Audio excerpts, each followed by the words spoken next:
Good morning, lovely learners. I hope you all are very well. In today's video, we will complete exercise 1.1 of class 8's maths, chapter 1 rational numbers.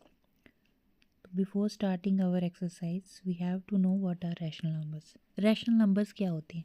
Rational numbers वो numbers जिन्हें हम p by q की form में लिख सकें, p by q की form में लिख सकते हैं, जहाँ पे p अपॉन q जो होगा आपके पास वो इंटीजर्स होने चाहिए, यानी कि p आपके पास पॉजिटिव भी नंबर भी हो सकता है और q जो है वो आपके पास भी पॉजिटिव और नेगेटिव नंबर हो सकता है, लेकिन q जो है वो आपके पास is not equal to zero. q जो है वो आपके पास ज़ीरो के बराबर नहीं होना चाहिए। तो ऐसे कोई भी नंबर जिन्हें हम p अपॉन q की फॉर्म में लिख सकें उनको हम कहते हैं रैशनल नंबर्स, और जिसमें डिनोमिनेटर q जो है यहाँ पे इसको बोलेंगे डिनोमिनेटर जो है वो आपके पास ज़ीरो के इक्वल नहीं होना चाहिए। तो चलिए इस एक्सरसाइज का पहला क्वेश्चन पढ़ते हैं जो कि लिखा हुआ है, name the property under multiplication used in each of the following. नीचे जो आपके पास क्वेश्चन दिए गए हैं इनमें बताना है कि आपको कौन सी प्रॉपर्टी आपके पास लगी होगी जिससे ये क्वेश्चन सॉल्व करके आपके पास आंसर आया हुआ है। तो लिखा है -4/5 multiply by 1 is equal to 1 multiply by -4/5 is equal to -4/5। तो देखिए यहाँ पे क्या किया हुआ है आपके पास, यहाँ पे देखिए जब भी हम 1 से कोई भी नंबर मल्टीप्लाई करेंगे तो हमारे पास आंसर सेम ही नंबर आ जाए। जैसे अगर हम लिखते हैं 2 मल्टीप्लाई बाय 1 या 1 मल्टीप्लाई बाय 2 तो आंसर हमारे पास 2 ही आ जाएगा। अगर हमने लिखा है -3 मल्टीप्लाई बाय 1 या 1 मल्टीप्लाई बाय -3 तब भी आंसर हमारे पास -3 आएगा। तो 1 जो है यहाँ पे क्या है, मल्टीप्लिकेटिव आइडेंटिटी है।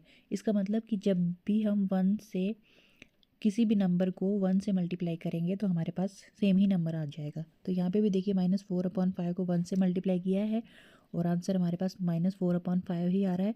तो आप इसके सोल्यूशन में लिख सकते हैं, here property of multiplicative identity is used.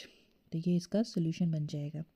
फिर सेकंड पार्ट में लिखा है -13/17 multiply by -2/7 is equal to -2/7 multiply by -13/17। तो यहाँ पे हमने रीअरेंज कर दिया है नंबर ऑर्डर। जब भी ऐसे लिखा हुआ मिलेगा आपको a multiply by b is equal to b multiply by a, अगर इन दोनों के आंसर सेम आते हैं, जैसे a कोई नंबर मान लेते हैं हम 2 ले लेते हैं और b कोई नंबर ले लिया हमने 3, तो 2 3 कितना आ गया 6। अब इनका रीअरेंज करेंगे ऑर्डर, यानी कि पहले b को लिख देंगे। तो b क्या लिया था हमने 3 और a क्या लिया था हमने 2, तो 3 2 भी होता है 6। दोनों के आंसर देखिए सेम आए, तो ऐसी वाली प्रॉपर्टी को कहा जाता है कॉम्यूटेटिव प्रॉपर्टी। तो इसका हम सोल्यूशन में लिखेंगे, here commutative property of multiplication is used. Third part देखिए इसका क्या लिखा है, -19/29 मल्टीप्लाई बाय 29/-19। तो ये देखिए ये इसका इन्वर्स कर दिया, यानी कि रेसिप्रोकल कर दिया है, और रेसिप्रोकल करने पे आपके पास देखिए आंसर जो है वो 1 आ रहा है। तो कैसे आ रहा है ये देखते हैं हम।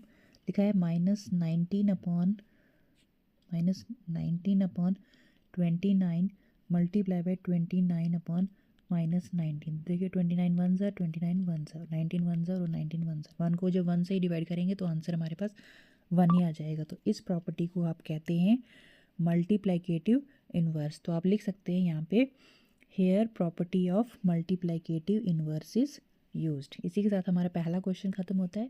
पढ़ते हैं सेकंड क्वेश्चन।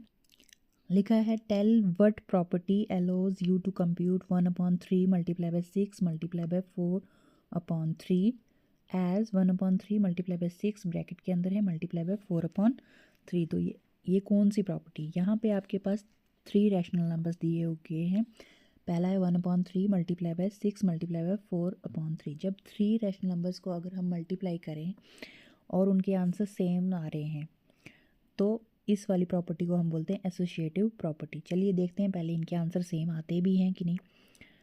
तो पार्ट में आपके पास दिया हुआ है 1/3 मल्टीप्लाई बाय 6 मल्टीप्लाई बाय 4/3। पहले आपको इसको सॉल्व करना पड़ेगा। तो 3 1 ज़र 3 2 ज़र, तो ये आ गया आपके पास 1/3 मल्टीप्लाई बाय 2 4 ज़र आ गया 8 इज इक्वल टू 8/3। और आगे जो इसके सेकेंड पार्ट जो इसका दिया है 1/3 मल्टीप्लाई बाय 6 मल्टीप्लाई बाय 4/3, तो यहाँ से कैसे कटेगा ये 1/3 मल्टीप्लाई बाय 6 मल्टीप्लाई बाय 4/3।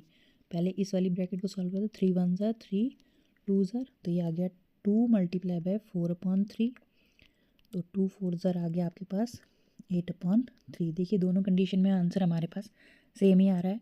तो इसके सोल्यूशन में हम लिख सकते हैं associative property for rational numbers allows us to compute, जिसकी वजह से ये आंसर आपके पास इक्वल निकला है। तो आप लिख सकते हो associative property for rational numbers allows us to compute 1/3 multiply by bracket जो इससे दी थी 6 multiply by 4/3 as 1/3 multiply by 6 bracket close multiply by 4/3।